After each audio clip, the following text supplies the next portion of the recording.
सिंध के रिवायती खेल कोडी कोडी को जिद्दत बख्शने के लिए सिंध स्पोर्ट्स डिपार्टमेंट का नया इकदाम। मिट्टी में खेले जाने वाले खेल को स्पोर्ट्स बोर्ड ने इंडोर विनाल पर मुनक्किद करा दिया।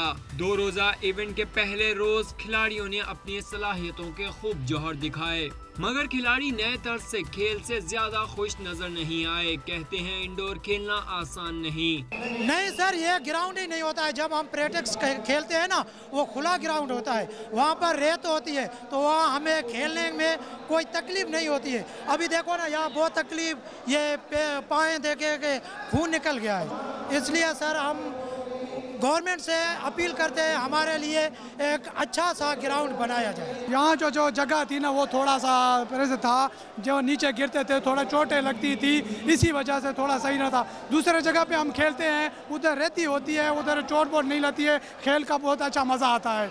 इधर जो है ना अच्छे से नहीं थी।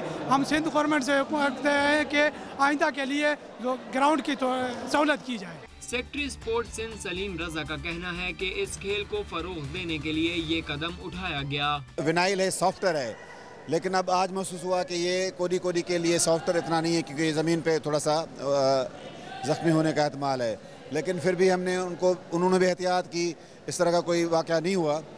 तो ये एफर्ट 90% कामयाब हुई है कि हम कोडी कोडी को एक इंडोर गेम और नए तरीके से मॉडर्न अंदाज में खेलें, जिस तरह इंडिया में खेला जा रहा है, बांग्लादेश में खेला जा रहा है, और मुझे पता चला है कि सेंट्रल एशिया और कोरिया तक भी खेला जा रहा है। टूर्नामेंट में सिंध भर से कराची, हैदराबाद, मीरपुर खास, सक्खर, लाड़काना और बेनज़ीराबाद की 6 टीमें हिस्सा ले रही हैं। कैमरामैन अली शाह के साथ ज़ीशान अहमद, डॉन न्यूज़, कराची।